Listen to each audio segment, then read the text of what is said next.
Good morning, good afternoon, good evening. Welcome to another episode of the Blacksmith's Furnace with me, Robert. With me, Pete. And like Mo, we out here, yeah, we out here in the freezing cold on the roads, but we out here, yeah. We got central heating, so obviously we ain't freezing. If you're freezing, I feel sorry for you, but price of living and that, innit? Cost of living and that is a madness. But yeah, love. It's crazy out here. Absolutely I don't crazy know out where all here. that came from. I don't know where all of that came from, but yeah. Christmas is around the corner. And it's actually starting to look a little bit like Christmas. No, it was for one day, and then I was like, okay, Yeah, I've but done my best. it's still been 0 and below, so the ice is still out there and the snow is still out Yeah. there. Like it hasn't melted My away. garden is still frozen over. Yeah, but no one likes ice. People only care about the snow, and the snow when it's untouched. True. Yeah. Like legit. Do you know what? Driving Noah to his nursery, yeah, the countryside is looking so picturesque.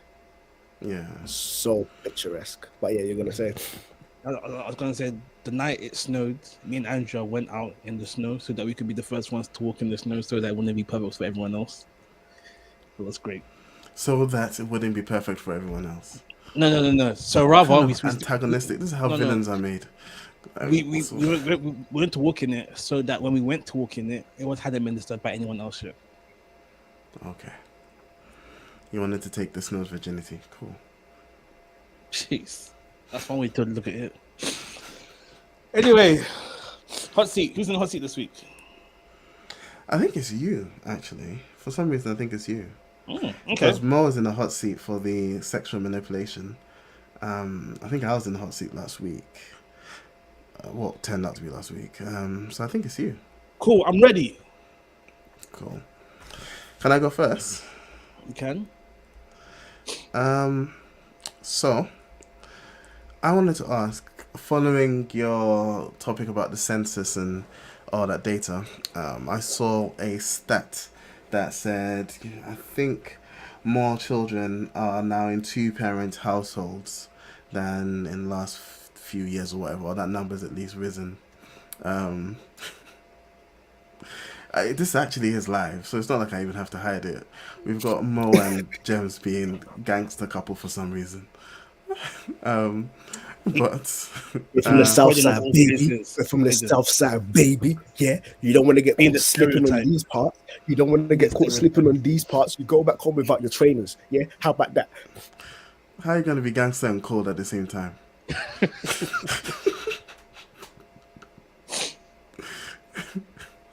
Anyway, yeah. So I was saying, yeah, number of two-parent households have gone up. There was no detail, or at least I didn't see the detail on what that meant. But I wanted to ask you this question: is a single-parent household better, in your opinion, than a gay couple household?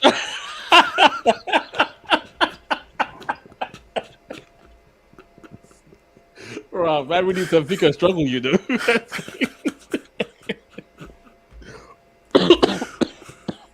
Well, yeah, I wouldn't want to answer this question. And before I answer it, are we assuming that this single parent is a Christian single parent? No, we're not making that assumption. No. Then to be honest, well, from a Christian perspective, then they're both as bad as each other. To be honest, because Why? Okay, They- yeah, okay, go for it. because in both family setups,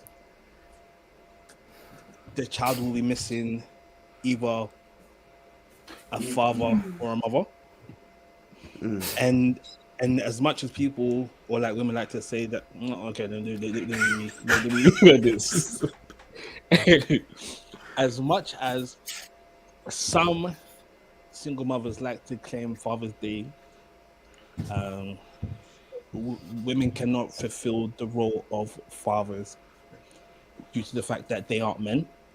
And as much as you may try and teach your son how to be a man, there's a level of learning what it means to be a man that comes from your model, if that makes sense. Okay. And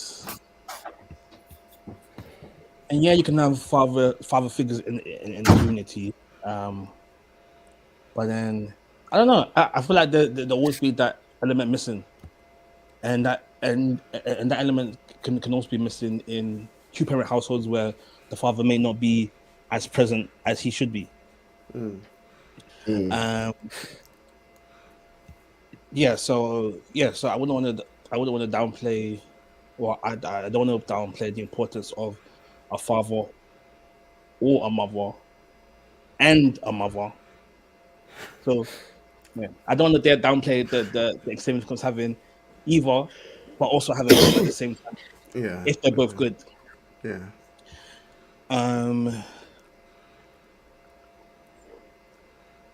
Having two gay parents, I guess, increases the chance of you ending up becoming gay. In the Does same it? way, have it. I assume in the same way, like I'm sure a big part, or there was a part of the reason why we're all straight is because our parents were straight.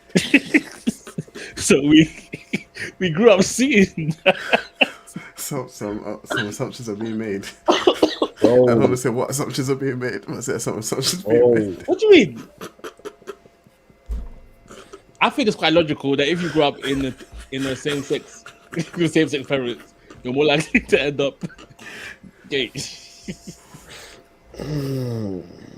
I mean, they say because that is your closest view of what a romantic relationship looks like. yeah. there were studies on how I think women end up with or find attractive men that have the same scent as their fathers, something along those lines. That's so Like, wild. there's a study onto that, so there's some sort of biological bias there. But yeah, no, fair enough. Cool. You're still sort of begging the question. Okay, Somewhat, so yeah. in that sense, I've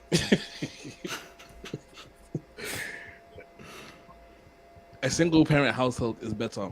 Speaking as a Christian, because I feel like it will lead to less homosexuality. That is so backwards. As That opposed is to so more backwards. promiscuity, because you're going to see mum still playing the field. I mean, we're presuming, again, another presumption is that it's a single parent Could be a household strong, because mum independent doesn't woman know who the dad owns is. the own Or Yeah, stuff to and- be honest, this question is literally pick the sin, and I feel like Yeah. when it comes to homosexuality, that's two sins: sin of adultery or / promiscuity, and the sin of why is homosexuality. homosexuality two sins? Because it's the homosexuality plus the plus the adultery / sex outside of marriage. Oh no, but they're married. You forget, like, the Methodist Church will marry you now. No, but just because you're married doesn't mean God says you're married. Okay. like on a practical level, yeah. We have a whole. Like, I come from a Muslim household, and I'm not Muslim. We've got a whole bunch You of. also come from a I know. heterosexual household. Are I you also come from a heterosexual? heterosexual household, And you're not. but What? Sorry. I'm not swinging that way. But I also recognize people who come from like safe, wholesome homes and have safe, wholesome, extended families who have ended up in gangs and have ended up doing stuff that they shouldn't do. And so, in as much as the household does provide the foundational understanding and premise and exposure to life, there are a whole host of other external factors that will then go into shape how this person goes about. So I think the person will grow up thinking homosexual relationships are normal, and recognize that by virtue of their parents being homosexual, recognize, okay, there are a multitude of different sexual orientations. Because I see men, I see women, I see man and woman, I see a man who's now a woman who wants to still be with a woman. Like, there's a whole bunch of stuff. And so yes, homosexuality will be more normative there.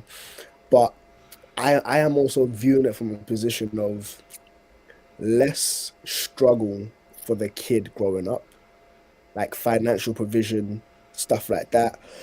I'm not saying in a single parent household you're going to struggle financially, but hopefully there will be two people with the potential to bring in a salary. which then means that the person, like now with households being cold, mum alone won't be having to worry about how am I going to keep the lights on. You'd have both dads or both mums drawing in a salary to keep the house warm, keep the lights on. And I'm like, you may actually be in a better physical condition with homosexual parents, just by virtue of the two salaries being drawn in. And I'm like, is that a better trade-off to be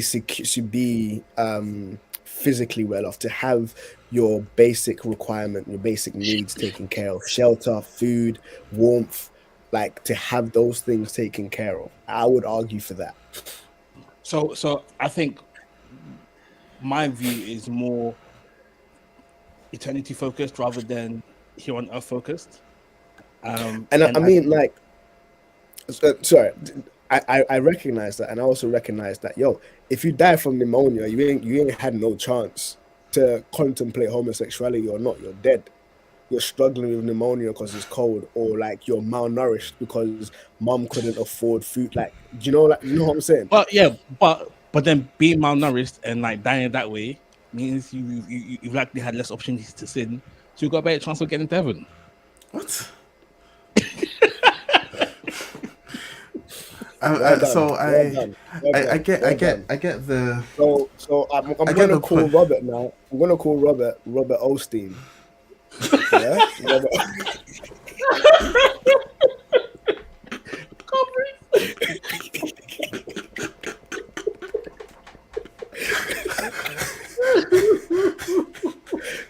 them wild theological acrobatics.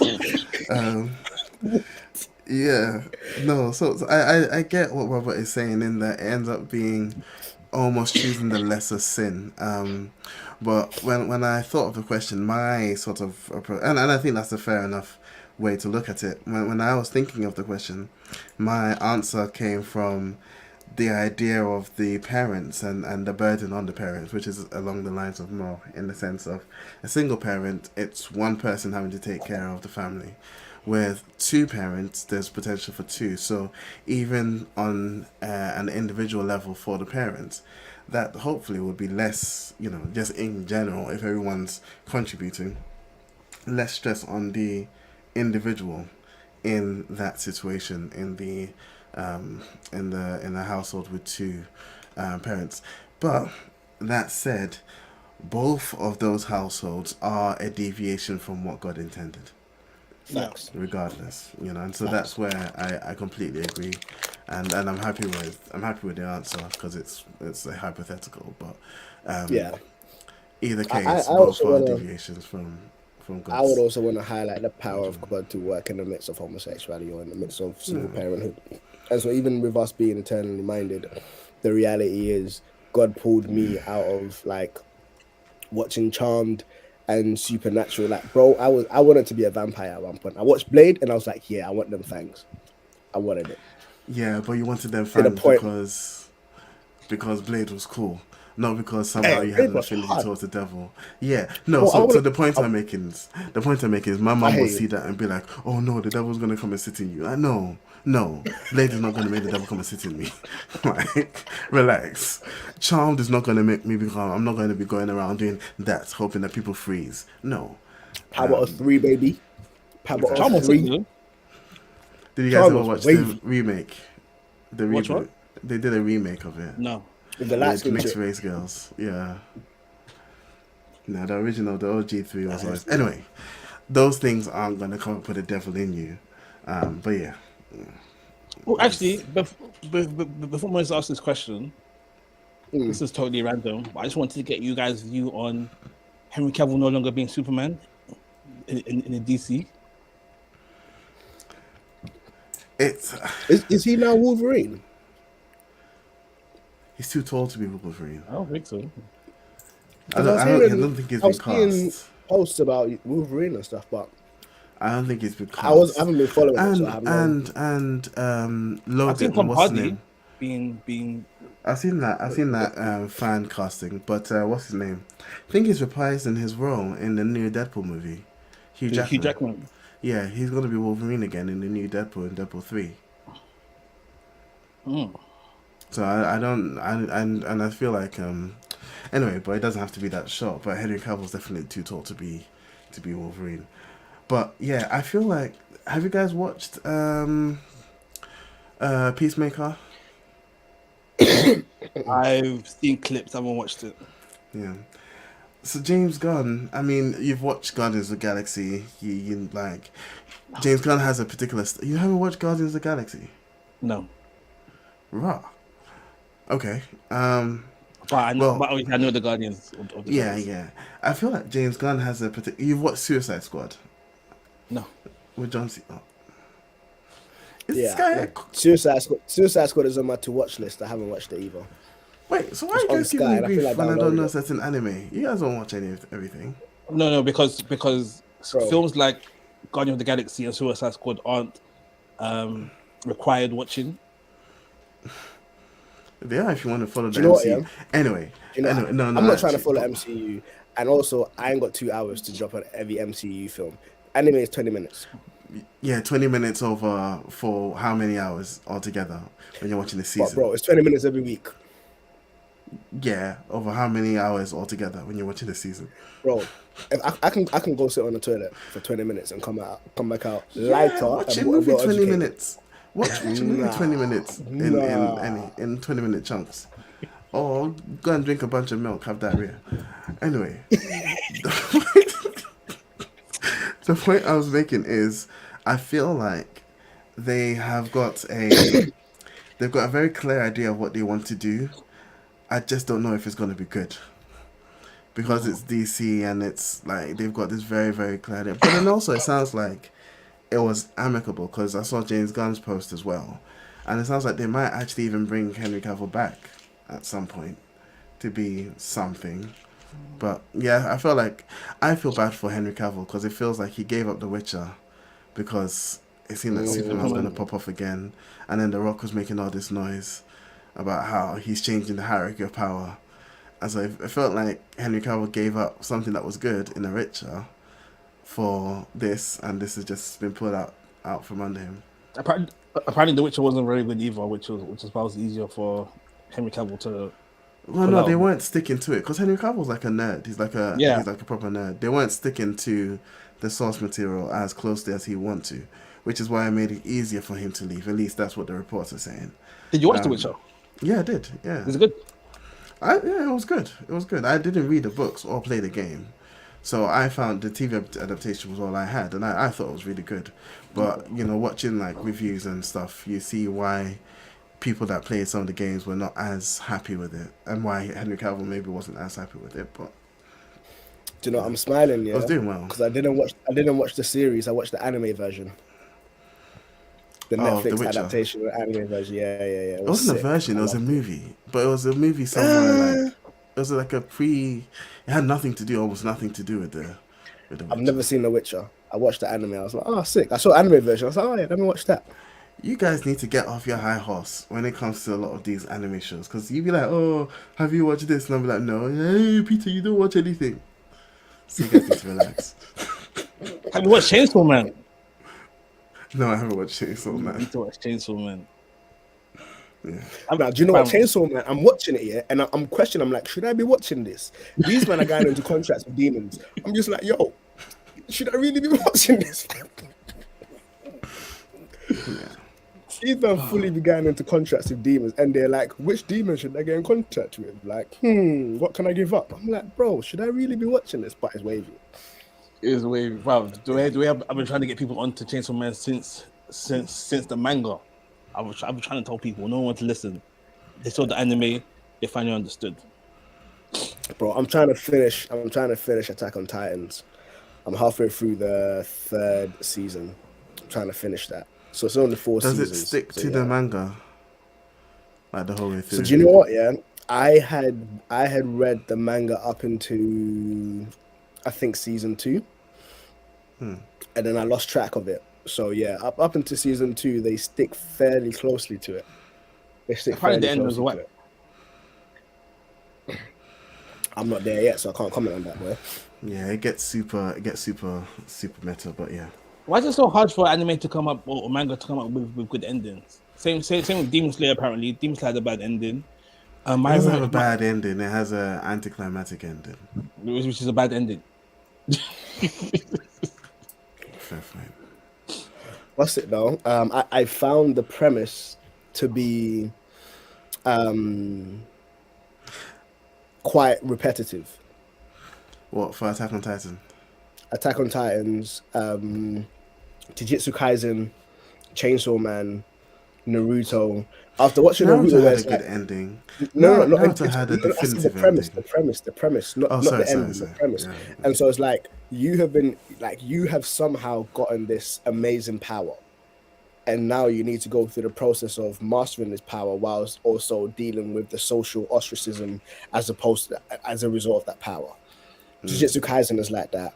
Like, if he makes one mistake, if he sneezes wrong, they're gonna kill him. They're already trying to kill him, which is what they're trying to do with Naruto. Demon Slayer. Actually, no, Demon Slayer isn't. He holds something that he doesn't know that he holds, and so obviously the demons are coming after him. But then we've also got Chainsaw Man. He gets this demon, and now the gun demon is trying to come after his heart. I'm just like, bro, are we just gonna rehash the same concept? No, it's different. It's different. It's different. Yeah, but that's when you start going into the romantic anime like this guy does. Yeah, watching Your Lie in April and stuff. Yo, like you're like.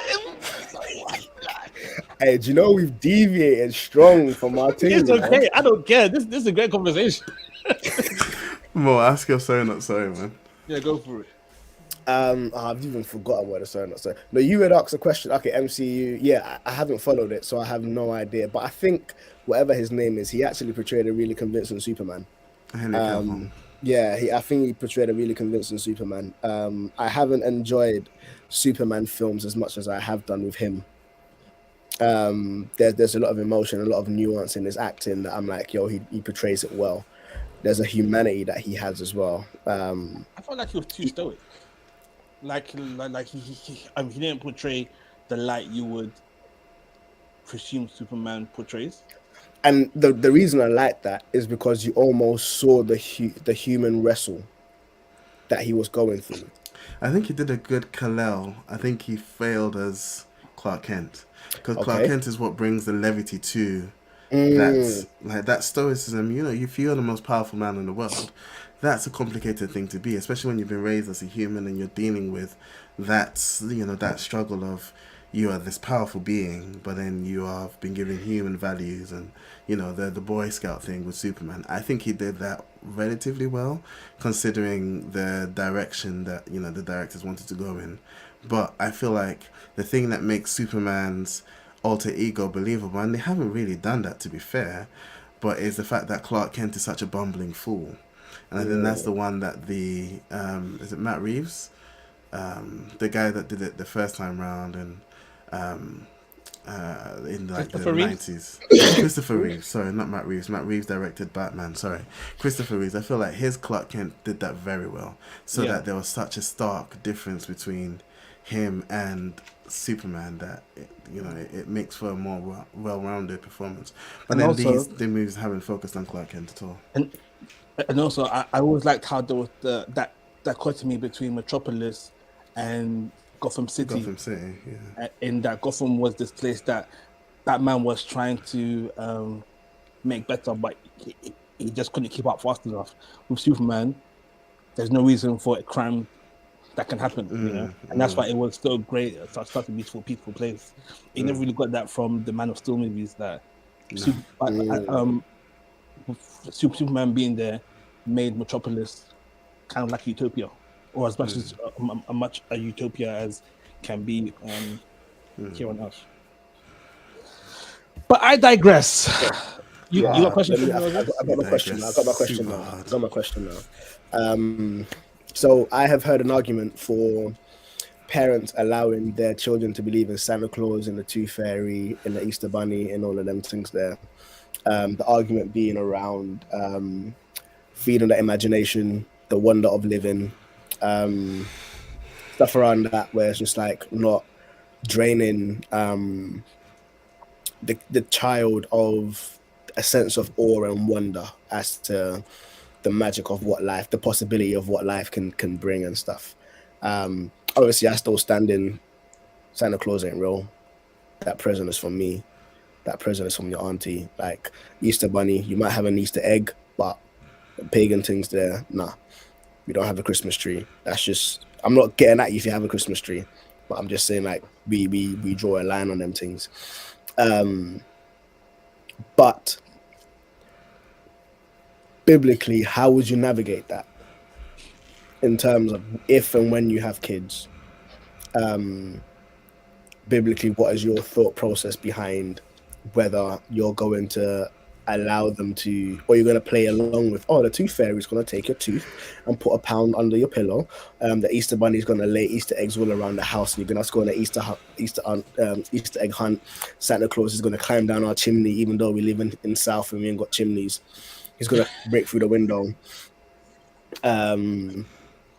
Yeah, like biblically, how are you going to navigate that? It doesn't have to be explicitly like John 3, whatever, but just like, yeah, your sense.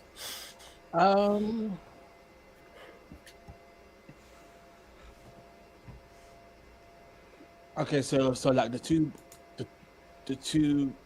biblically aligned ones that come to mind are Christmas and Easter.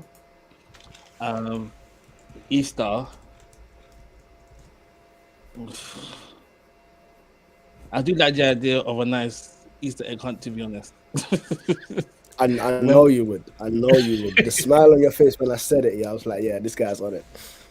Whether I have to say what's the word? Not attain. Attribute that to Easter Bunny.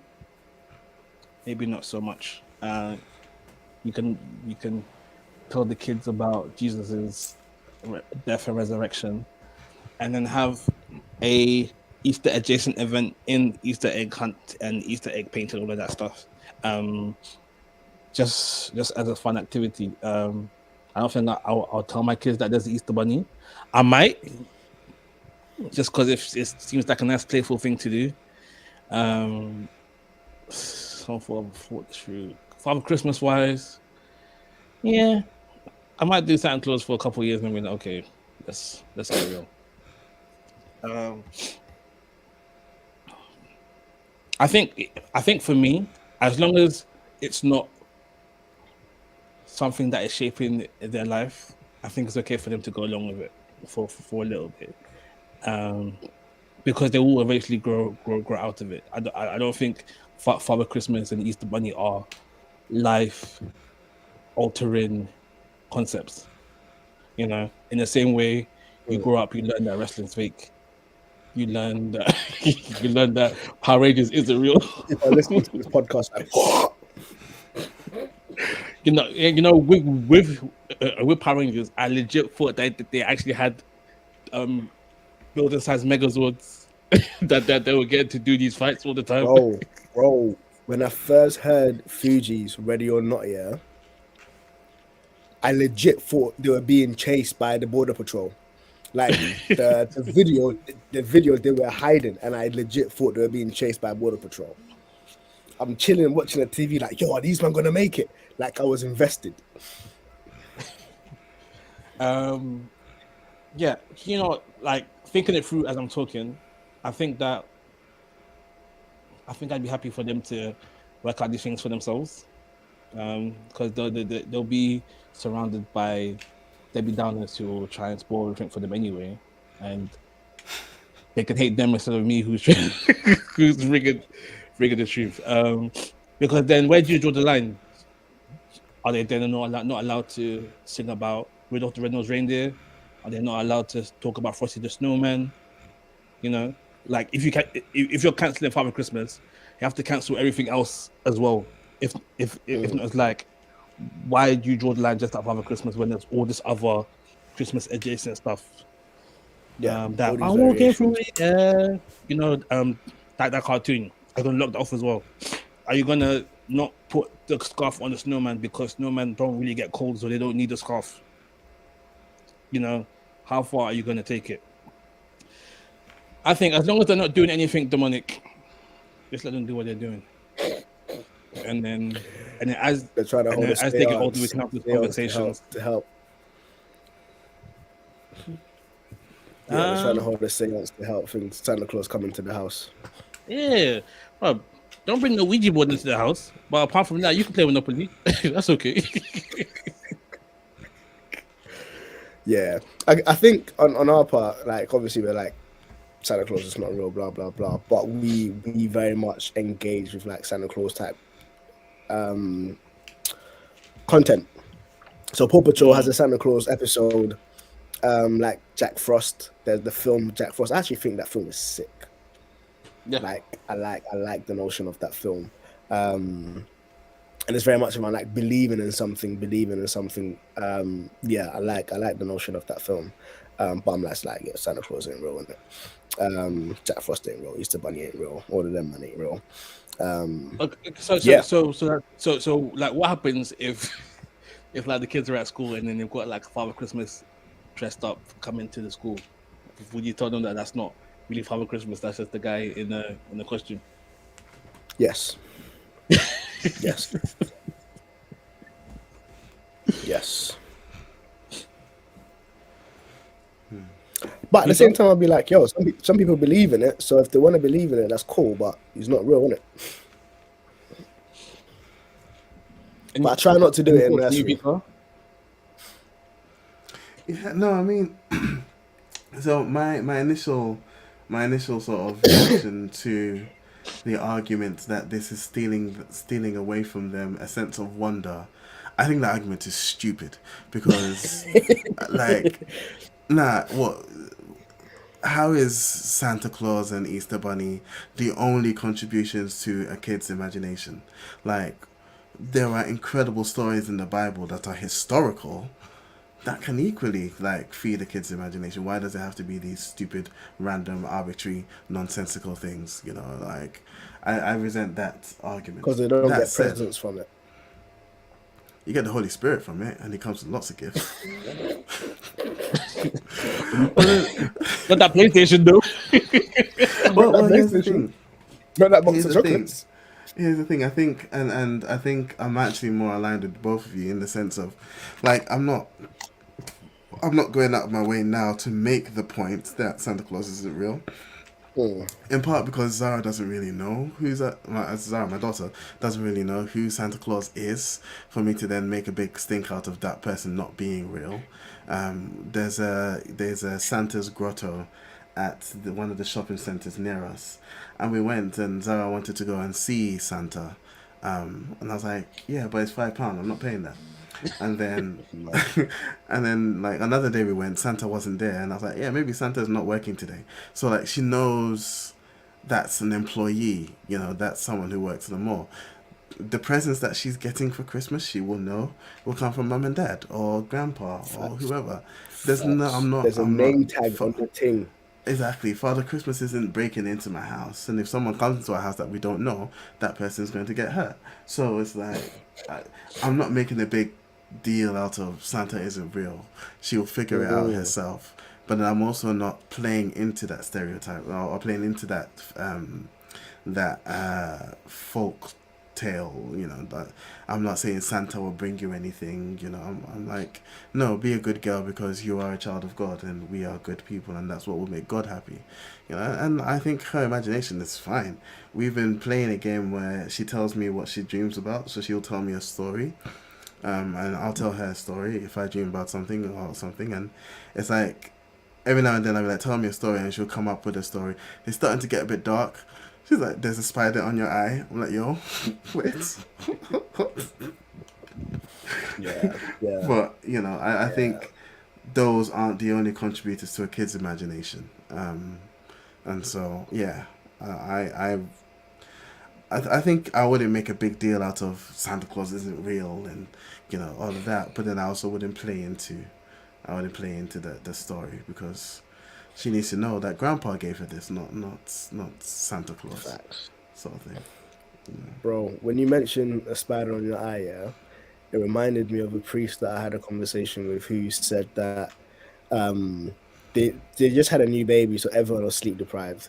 And his son was telling him a story about wanting to take his teddy bear into space to see the teddy bear's eyes pop out because of the vacuum, and then to rip the teddy bear's head off.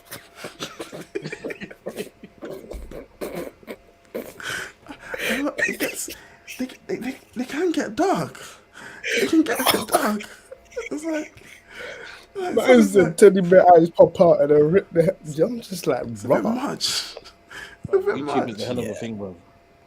But this is the thing. Well. So, random side note: if you let your kids watch YouTube Kids, specify what videos they watch, not just the channels, because we had one channel and it was like, "Thank you, Jesus, for the air we breathe. Thank you for the food we eat." And then the next one is how the grandmother killed a dog, and it's like, one playlist of stuff on the channel. It's like weird, like super weird stuff.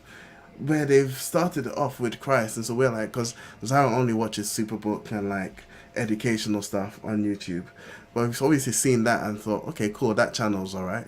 And then it's like, oh yeah, the dog got killed and got stuffed in the bag, and so it's like, yo, like what's going on here? So Yeah. yeah, just be mindful. They lull you I think into a that's false going sense around of with security. some. Oh, there was something. I think it was called like Momo or something. That was going around on like children's YouTube, telling kids to like commit suicide and stuff. I heard heard about that. that as well. Yeah. I heard about that.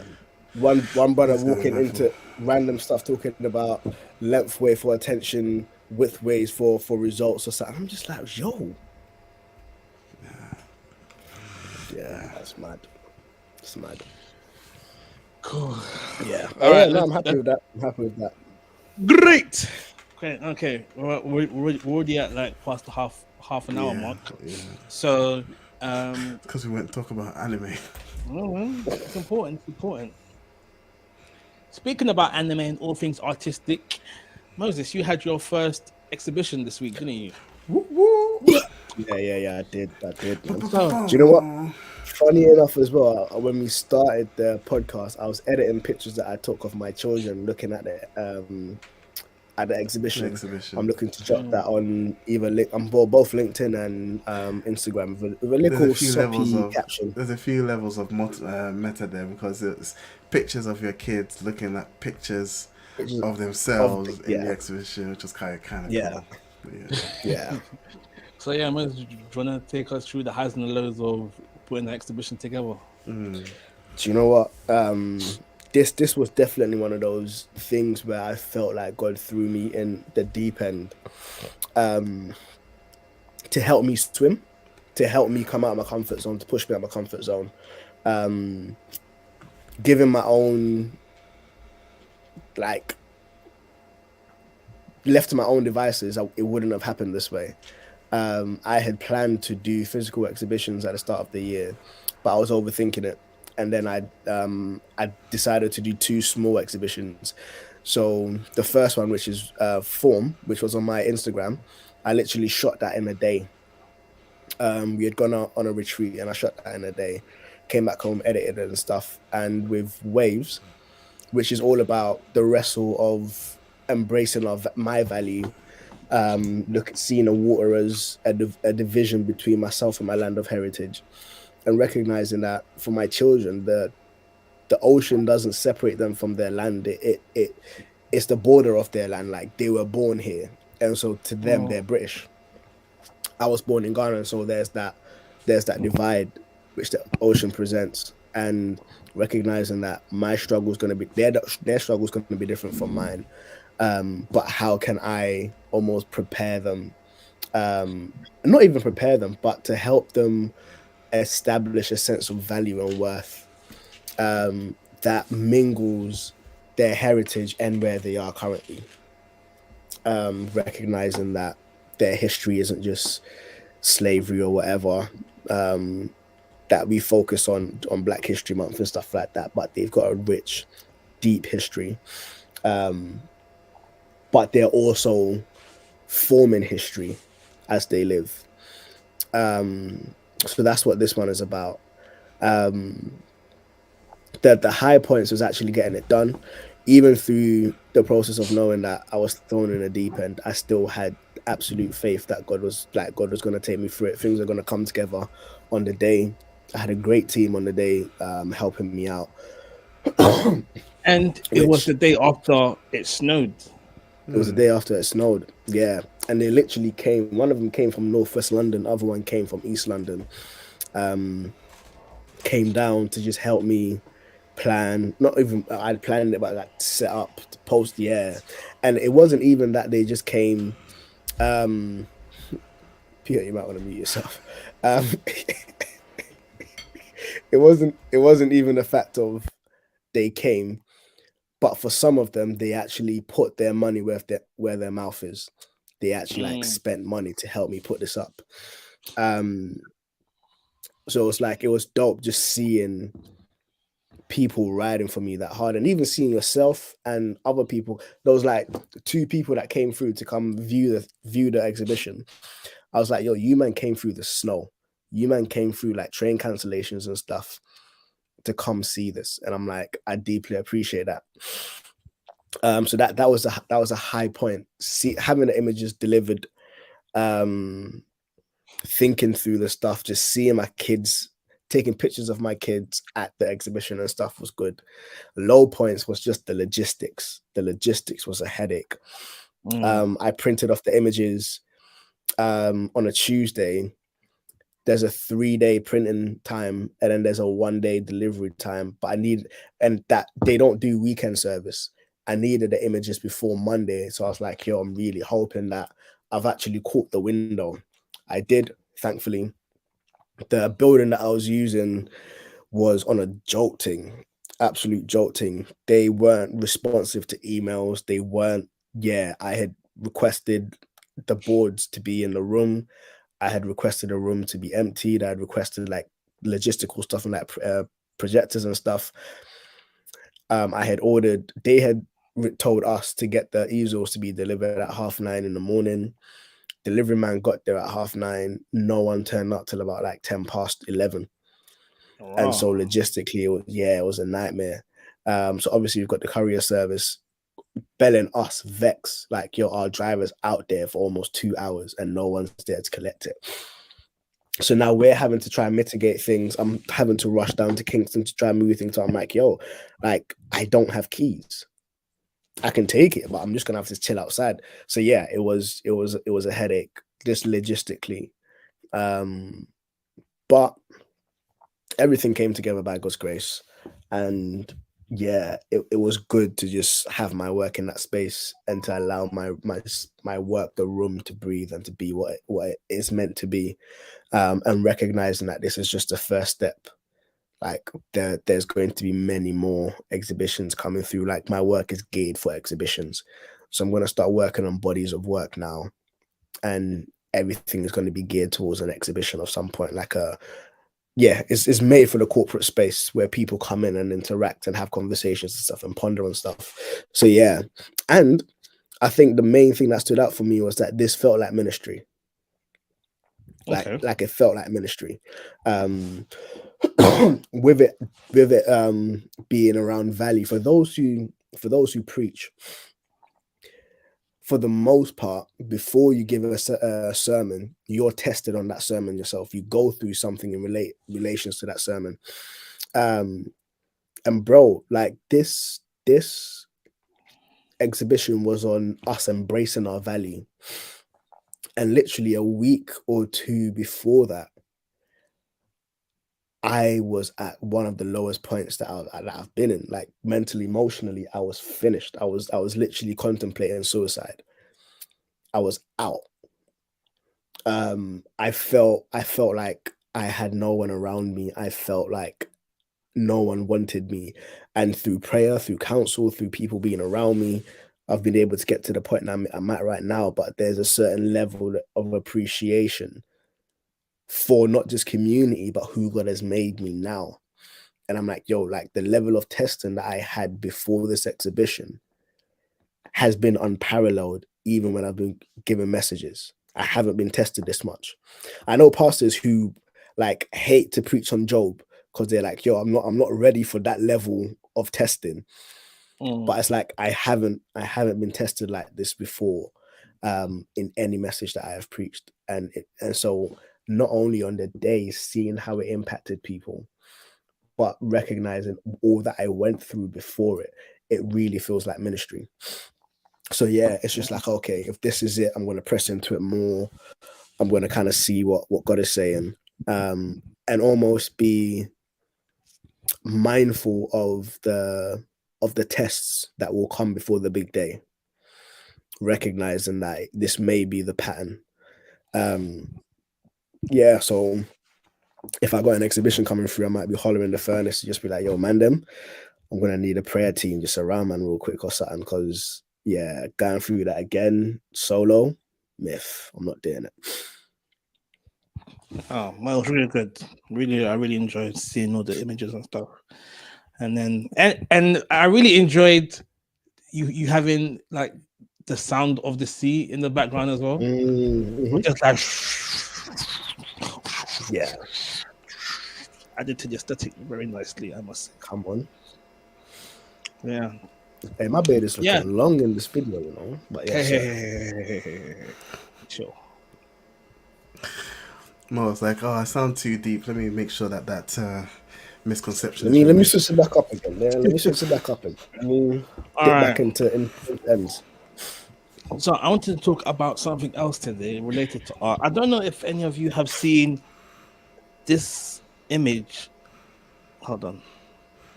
Don't show us anything pornographic, please. No. I don't know if you guys have seen this image floating about social media at all. No, to No, I haven't AI seen it, but I understand generated the premise. images. I Yeah. haven't seen it either. No. So, so for those who don't know, so AI generated art is on the up and up recently. And I think the way it works is people are feeding lots of images to like different algorithms and stuff, telling the algorithm the kind of images or painting that it wants, and then it will take the information and then create different artwork. I know like a few weeks ago there was this app called, I think it was called Lensa, where people were feeding this app picture of themselves, and then it was coming up with all these different images, and it was looking wavy and stuff. And you know, I went down the AI art rabbit hole and just started watching videos on it and stuff. And I was thinking, AI art might be the future. And if so, what does that mean for human art and creativity going forward?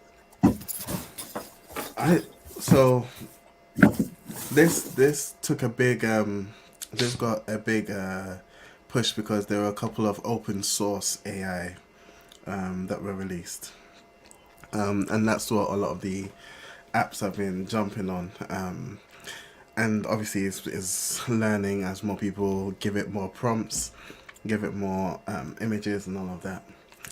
I think, and this is still fairly early, the AI, whilst it is advanced, is not.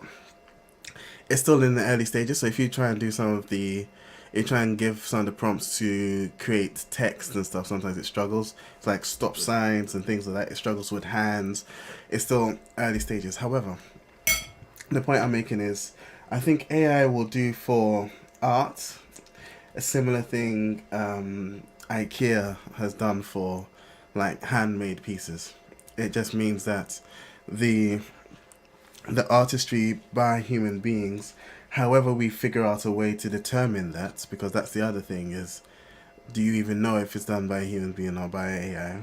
But it will just mean that the value of art created by human beings will go up and be much more selective because it'll be a lot more competitive.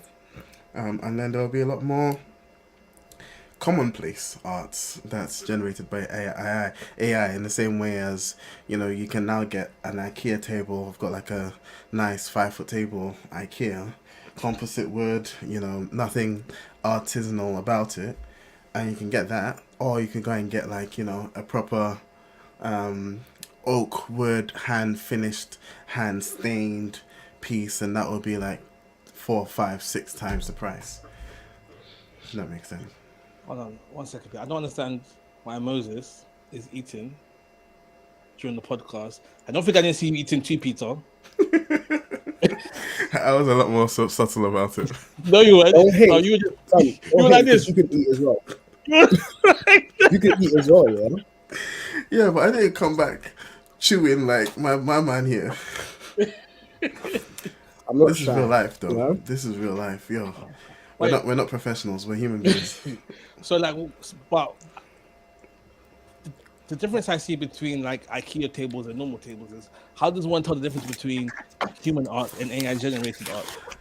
And that's what I'm saying is that's what's going to have to be the thing because right now there isn't anything specific that shows, and we're going to have to figure that out, and eventually we will because people are going to start submitting this for competitions, Oh, they as has have. been done in the past. Yeah, They have. yeah, And you know, AI won. yeah, or even things That's like pain. AI writers and generating like pieces of content. Like you can get some of the tests they'll have an AI generate. Like they'll say, okay, we all know Joe Rogan with his podcast, like generate a Joe Rogan intro, or generate an intro talking about um, genetically modified food in a style of a Joe Rogan. And it will come up with something, fairly similar to him. So there has to be work on figuring out how to verify where content is coming from. Once they do that, that's where I think, you know, the difference between handmade will the value of handmade will then reflect or be reflected in that. Okay. Do you know what? I feel like I've turned off my camera because it's just Yeah, I muted you when you political. did that, but yeah, just unmute Um, as needs be. yeah. I feel like AI are almost because with every advancement of creativity, there's been backlash. So when um, calligraphers transitioned to typography, there's been backlash when it became digitized because now it's like you've lost the hand feel element of typography. When painting became photography, there was backlash. Again, you've lost the hand feel because you can just take pictures. When Canva did their thing, some graphic designers were up in arms because it's like, oh, you're making our work obsolete because you can literally just go onto the site, templatize everything, and then keep it moving. There were some people that transitioned well, there were some people that didn't, and I feel like AI art is in the same vein. The AI art that I have seen, I have been able to distinguish between real pictures and not real pictures, simply because of the almost painterly feel to the pictures that made it seem as though, like, this isn't real. But if one of them has won a competition, then I'm assuming that there are a lot more sophisticated AIs out there that can replicate pixels or whatever from a camera, which, to be fair, can be easily done. I do feel like this now pushes creatives to actually work on their craft and not focus on gimmicks, not focus It's on riding the waves and stuff. so it's slightly different because in all the examples you gave, what changed was the technology of the tool. You go from painting to photography. It's the tool that has changed. The artistic eye to be able to see a landscape and paint it is the same sort of artistic eye that will see a landscape and take a photo of it. You know, That, um, that's the picture that won the competition. yeah. It doesn't show up really well on my thing, but it's actually quite very wavy. I'll send it to the group so you guys can see it properly. Yeah, So send it so to the group, there's please. yeah that there's still an element of the creativity of the individual shines through. The problem I think here is it's AI generating the art based on a No, it's database not. of other. It Oh, I is. should have let you finish. I should have let It you is. finish the So, question. in the sense of, it's algorithms that take information from so many different sources, puts it together and generates something based on your prompt. That's the only sort of input from the individual. is the prompt. But Mhm. And that's where it becomes a bit different. I'd kick back in saying, like, even the Bible says that there's nothing new under the sun, and it could be argued that any art that's being created by even any of us has been inspired by something that's come before us. So Yes, how, but it's how been can we? inspired by something that's come before you through your lens.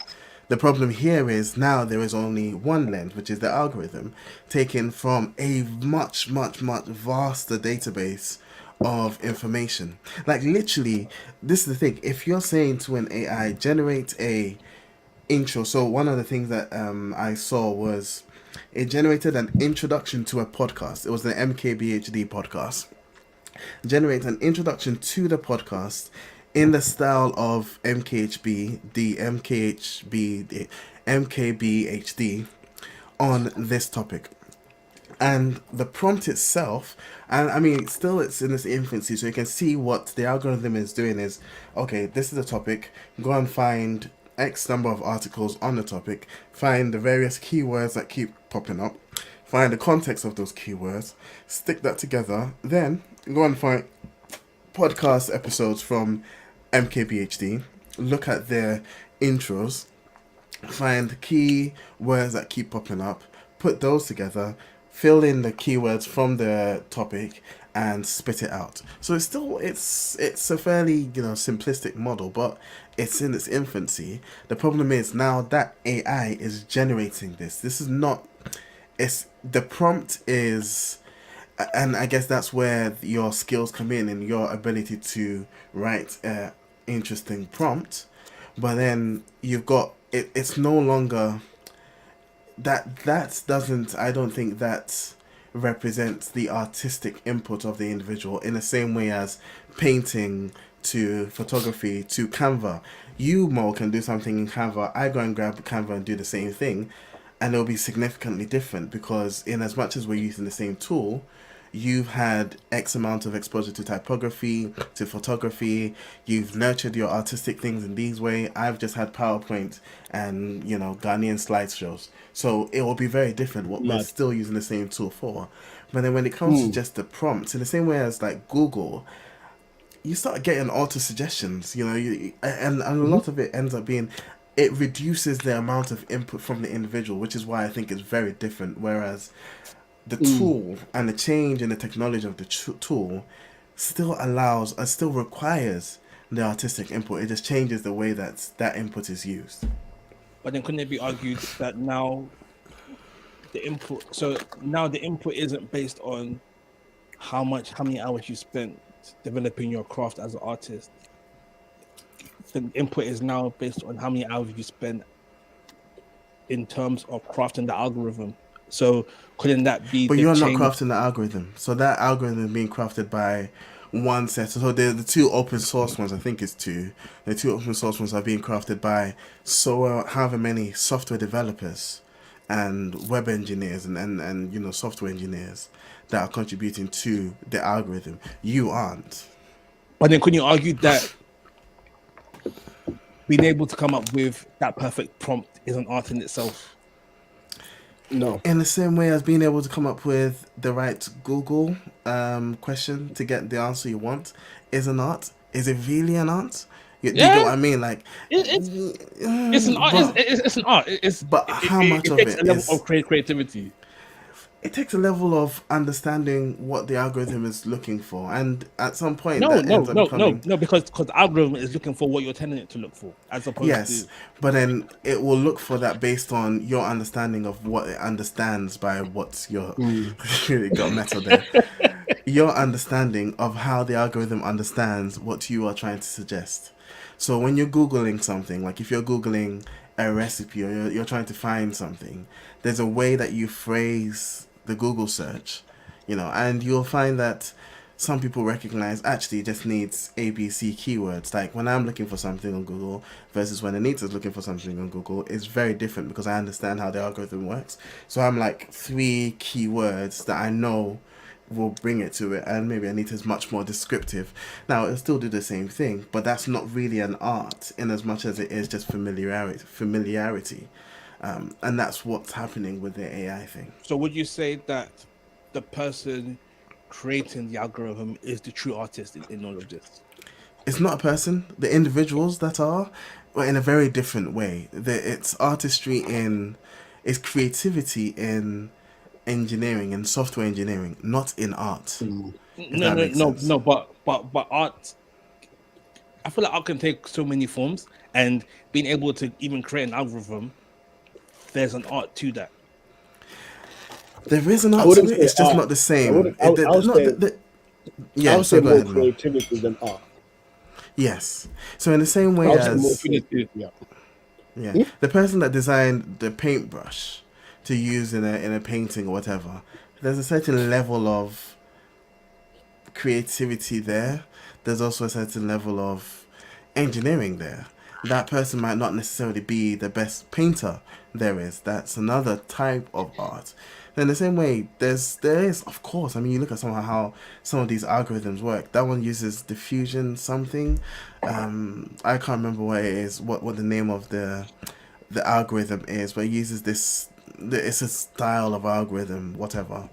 Yeah, there's a creativity to it. It's very, very, very high level engineering, but that doesn't translate to the art it's being used to produce.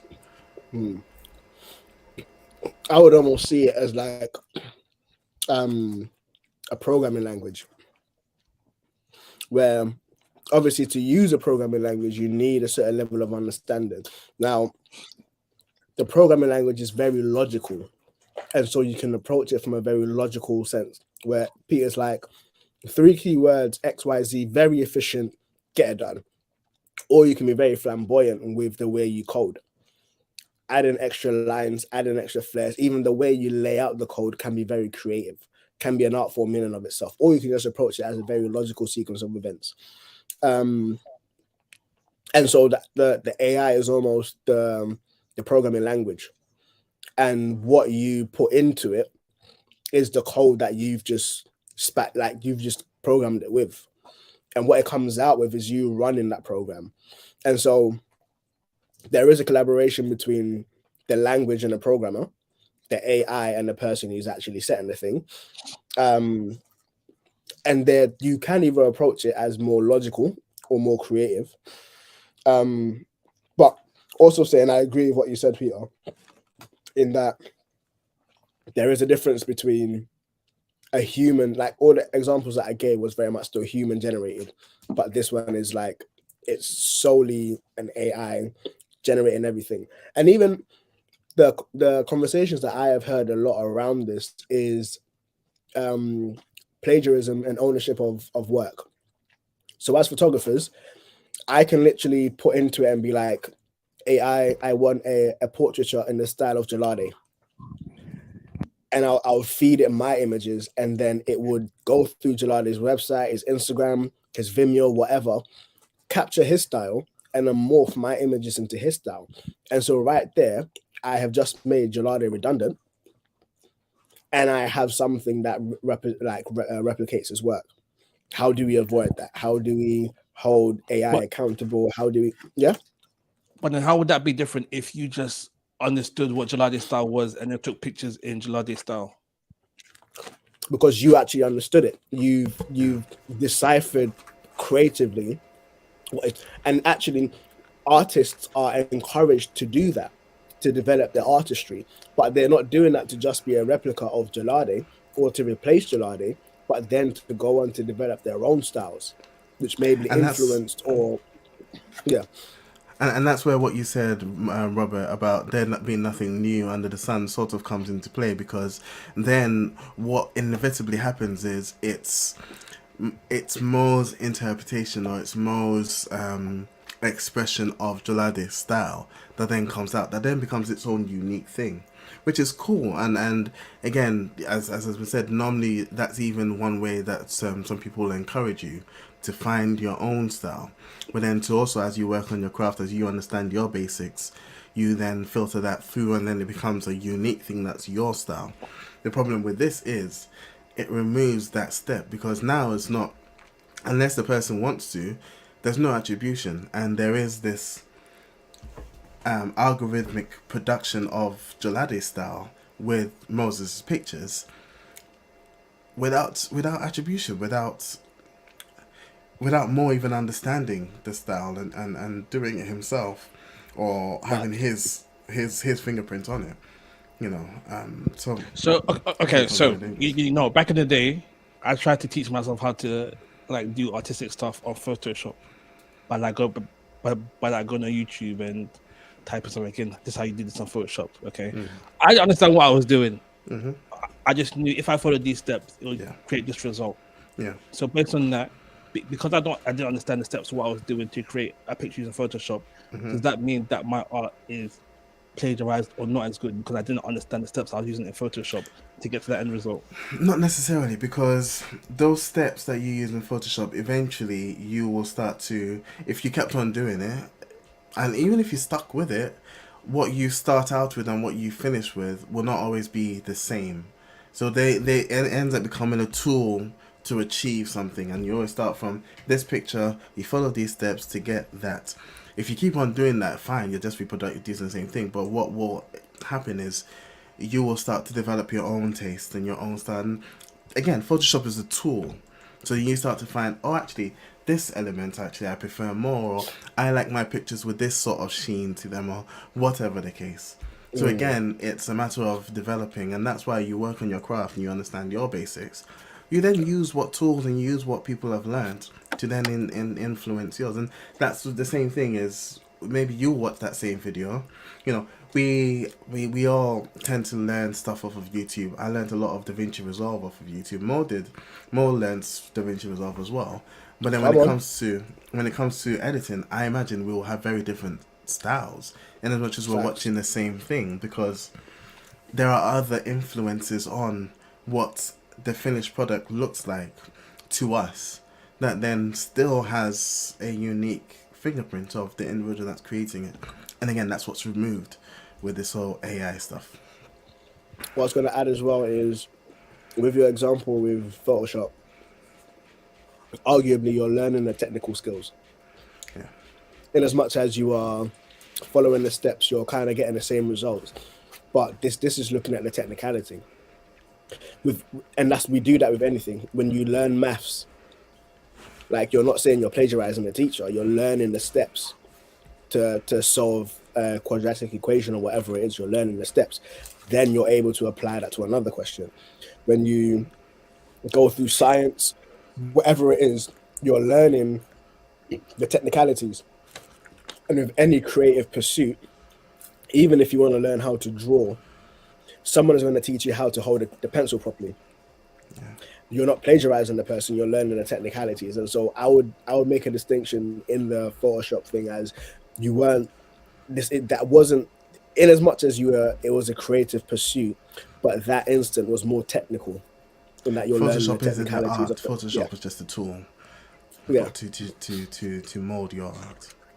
Also, can I just say, minus b plus or minus the square root of b squared minus 4ac over 2a.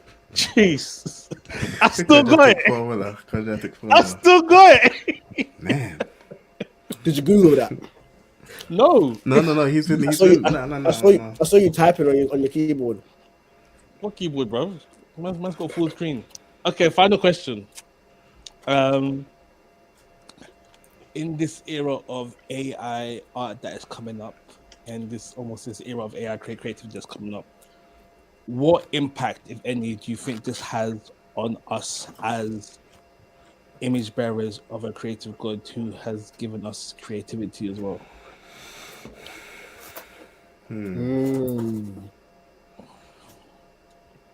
That's a good question.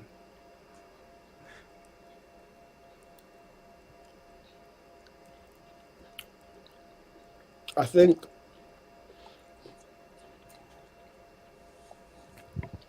it pushes us deeper.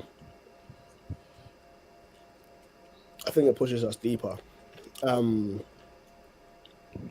think it opens up new avenues to be image bearers, to be creative, and for those who feel called to actually create work, it pushes us deeper towards excellence.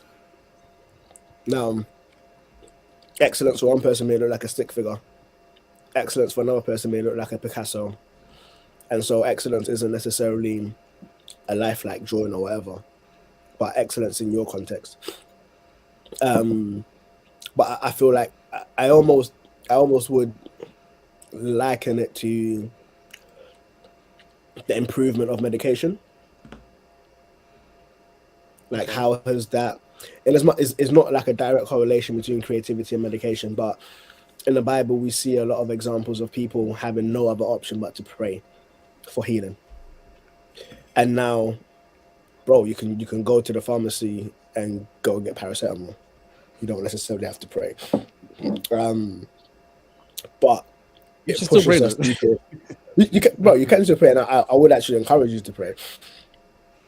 But it pushes us into this position of almost engaging with God a lot more intentionally and slightly differently. In that, if you want to see signs, if you want to see healings, then you need to be intentional about that. Because of the how abundant medication is at the moment. The NHS is free unless you're in another part of the world.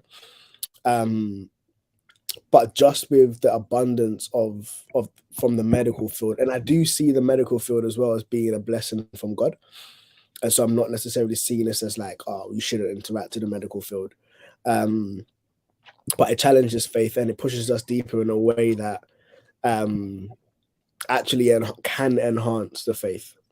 I don't know. I can't think of any at the top of my head. I'm trying to, but I can't. But yeah. I think I wonder if this is a question we can answer, because we are of a generation that precedes this technology and we're seeing it come to play. Because the question I keep asking myself is this a tool or is it a shortcut? And I think it will come down to the next generation and how they use it. That will determine whether it becomes a tool that they use or a shortcut. And you see the same argument made, musicians that, would play in a live band and record a live band and stick all of that on vinyl, then look down on those that will, use a synth board or whatever, a MIDI keyboard or whatever, to create the same sorts of sounds, and they're doing it all digitally from their bedroom. And it's like, it's just a difference in tools. But it's just here it feels different because it's not necessarily a tool. However, what I've noticed is, in as much as the technology comes, people find a way to make it a tool or find a way to use it that makes it a tool. So it'll be interesting. I wonder, when we think of Christian art, we end up thinking, well, I'm making this art to please my Father or to encourage people.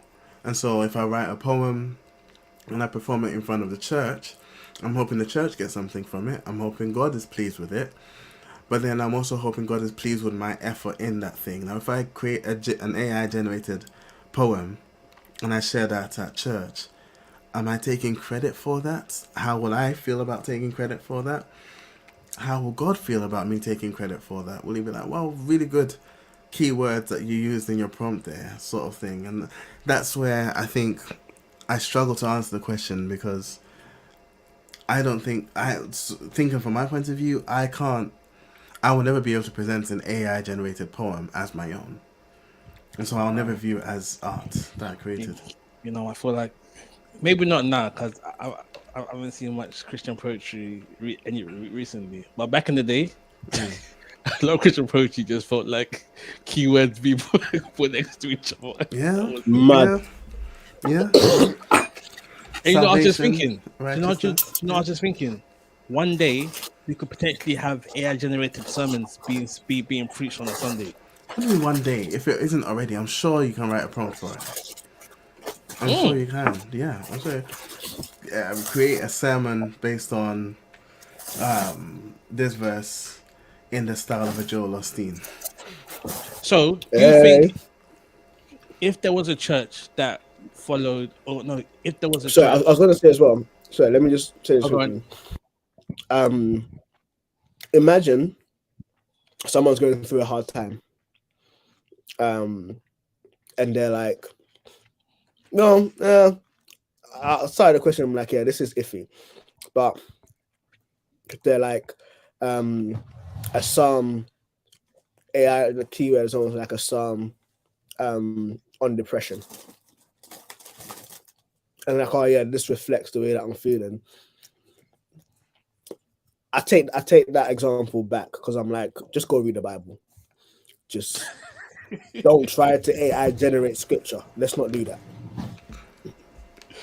Oh, You, But you, yeah, done. you, I take you that could back. you could Done. AI generate an encouragement psalm in the sense of a Psalm 23 or something like that. It wouldn't be Yeah, scripture, but then what it you could wouldn't be also scripture. do is you could also surface like verses, which is you have books like, oh, where can you find it in the Bible, or you remember those small little New Testaments, and at the back there'd be like a glossary of anger, and then there's verses on anger and stuff like Yeah, that. yeah. You could also do that to surface verses, but then again, I feel like all of those fail because of the reason that the Bible was given, which is not just as a reference book or as a user manual, but rather as a introduction to a person. And so I think it fails in that sense. So you could very well do it. I just think it will fail to achieve what the Bible means to achieve if you use it in such manner. Cool. All right, I think we've talked enough about AI. We need to be careful before they're listening and they try and take over the world. Let's at least wait until we die before they do that. Great. Hookups. I'll go first. So my hookup is a mobile game Ooh. just got released actually, and it's called Ninja Must Die. Okay. It's actually a really cool. It's like a really cool. I don't know if you ever watched those stick figure animations, and they were like stick figures fighting, and it's like proper stick figures like DBZ style fights. But this is a very very visual, story based, well packaged game. It's free, so you can grab it on. At least I've got it on Android. I don't know if it's on Apple yet. I imagine it will be, but yeah, Ninja Must Die. I'll include it in the links. Cool. I'll go next. Mine is a book. It's on Audible. It's about like I finished it. Let me see how long it is. 5 hours, 5.5 hours long. But it's a book called Reading While Black. Yeah. Like I really enjoyed listening to it. It kind of goes through. It's got quite a few chapters, and it treats each chapter as a complete entry in and of itself. The guy who wrote it, Esau Macaulay, studied biblical Greek and biblical Hebrew, so he reads like the Greek Bible, Greek version throughout it, and like tries to translate some of the stuff from the Greek, but just making an argument that we can't divorce our experiences from our reading of the Bible, and our experiences of oppression and empowerment and stuff like that all shape the way that we interact with the Bible. He tries to chart a path between the black radicals and the black liberals when it comes to reading the Bible, and just tries to interact with the Bible from a sober place and looking at various themes within the Bible and certain arguments when it comes to race and stuff within the church. And yeah, it just goes through it. It was a good read. It was definitely a good read, and it's a it's a lighter read. There are definitely a lot more heftier black orientated Christian books. So does that mean we should get? So that mean when we read the Bible and we see Simeon the Niger, we should get upset because we're reading it as black people? No. Okay, just check it. But you know what? Yeah, I've been in church. I've been in church services. Yeah, where the black people have all been like, "Oh, how's this person going to pronounce it?" And it's been tense. You can see sweat forming on the person's head top. But yeah, it was really informative, and just recognizing that even the individualized reading of the Bible is something that the Western world propagated. But within Afro-Caribbean community, there's definitely a communal grounding in how the Bible is understood. Both have their pros and cons, because obviously communally, if someone is mistaken, then everyone just takes that false doctrine. But with the individual side, everyone is more relative. People are like, "Oh, this is what I got from the Bible. This is what I got from the Bible." So again, recognizing that yes, we are but I'm giving it away. If you're on it, go read it. Reading While Black, Esau McCauley. It's a dope book. If you want to get a snippet of it, actually, he was interviewed by the Bible Project on their podcast. So they have a conversation with him where he kind of goes into nuance and stuff like that of the book, and challenge. He actually calls them out on their own podcast, which was dope. Oh.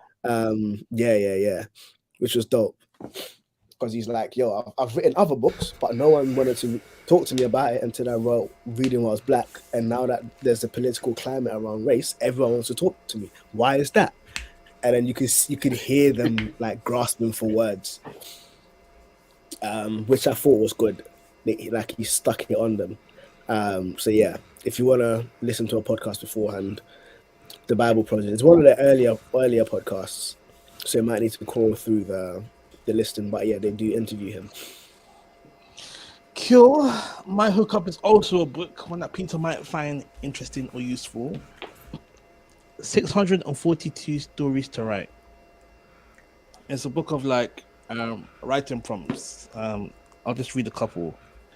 So it's just prompts, and then you have to write a story based on the prompt. So this one says, literally just going through it. A store in your town has been holding a going out of business sale for as long as you can remember. Today you see a help wanted sign in the window. So there's that. Another one says all 5 sisters showed up at the funeral. Why did that take last me back one to says, Sorry. She started working as an artist model at the age of 90.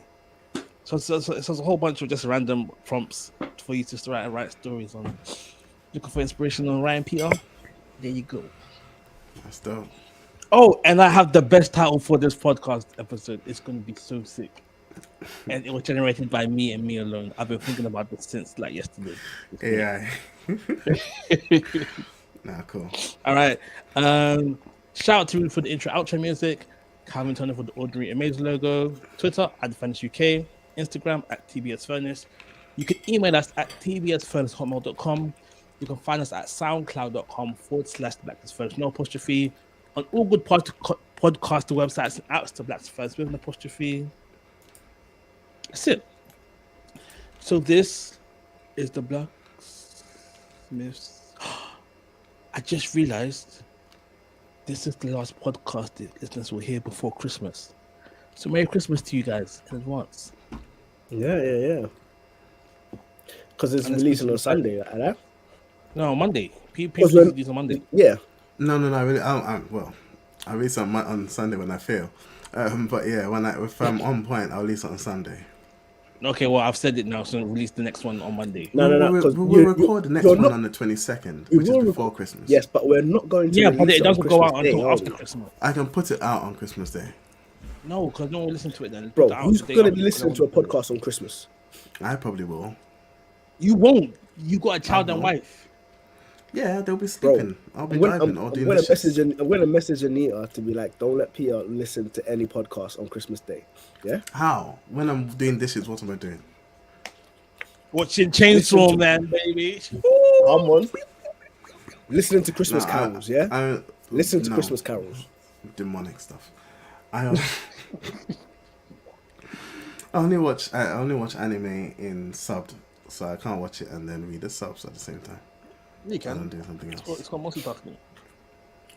Anyway, let's round up. Cool. Well, this is the Blacksmith's Furnace signing out. I am and them. Oh, Lipton. also, apologies. Lipton iced tea. Apologies. Yeah. Apologies to the listeners. I had fufu. I had to eat it immediately because if you don't eat it when it's hot, then you might as well not eat it at all. So that's why I had to. You know, I had kebab meat and chips. from MX though. Yes, sir. Cool. All right. Well, thank you guys.